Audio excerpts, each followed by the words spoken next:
Hey guys, I want to talk to you about effective leadership. It's a very big passion of mine since we see leadership constantly. We see it at work and at school and at home, things like that. So I just want to talk to you guys about what it looks like in order to be an effective leader. I believe there are three keys. There's leading by example, successfully delegating, and adaptability. I believe before becoming a good leader, you must first know how to follow. You have to be able to lead by example, otherwise you run the potential of becoming hypocritical.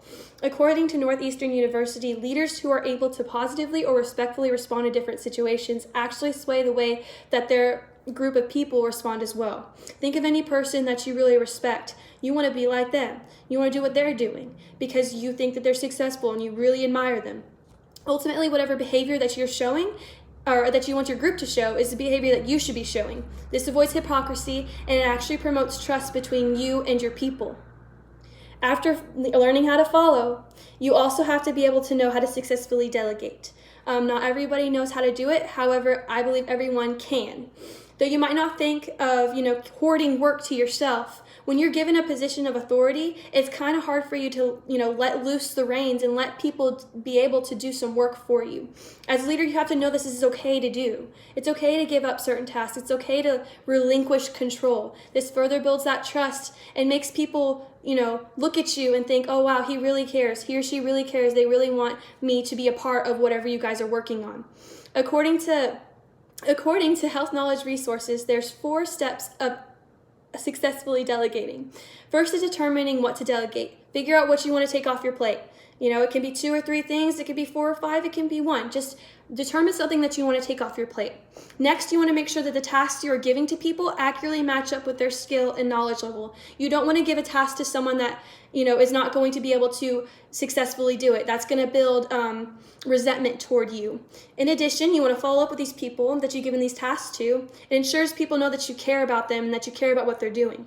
Finally, you want to show appreciation to these individuals. Thank you for taking this off my plate. Thank you for doing such a good job. This keeps them motivated, and as an effective leader, that is very important. Through delegation, this keeps people feeling like they have a say and that they have a role in whatever you're doing.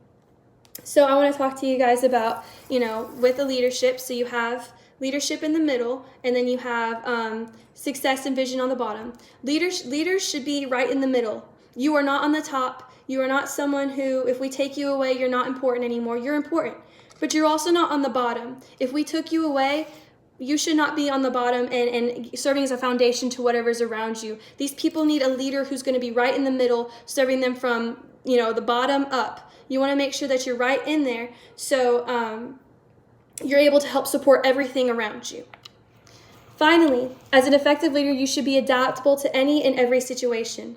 Oftentimes, individuals can mistake adaptability for weakness. However, adaptability demonstrates the ability to thrive in any situation that's presented to you. Imagine being pushed into an uncomfortable situation. Would you prefer it to flow smoothly, or would you rather it be riddled with bumps along the way? This is where a good leader comes in. They smooth those bumps in the road, and they're able to help their group of people.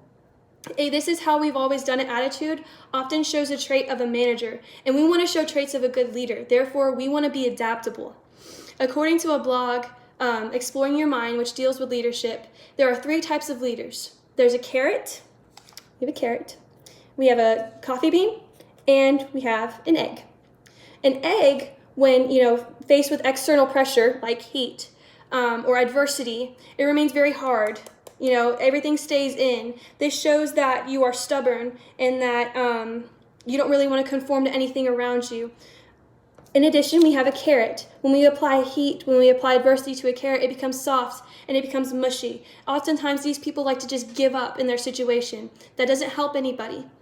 Finally, we have a coffee bean. And when you apply heat to a coffee bean, it sits and it waits and it becomes something really good, a good cup of coffee.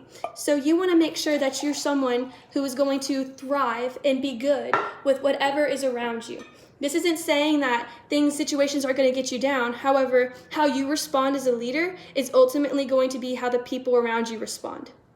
Obviously, these keys are just ideas to keep in mind when stepping into leadership positions, since not everyone leads the same. Everybody has different leadership styles. I've also often been asked, can we learn from a bad leader? And I feel like the answer is always yes. Look at those qualities that make those leaders bad and do the opposite. Do something different and see how that works for you. In conclusion, effective leadership is based on how much effort you're willing to put in. Good leaders are not born overnight. You're not born learning how to follow. You're not born learning how to successfully delegate. And you're not born being adaptable. That's stuff that you have to learn through a lifetime of experience.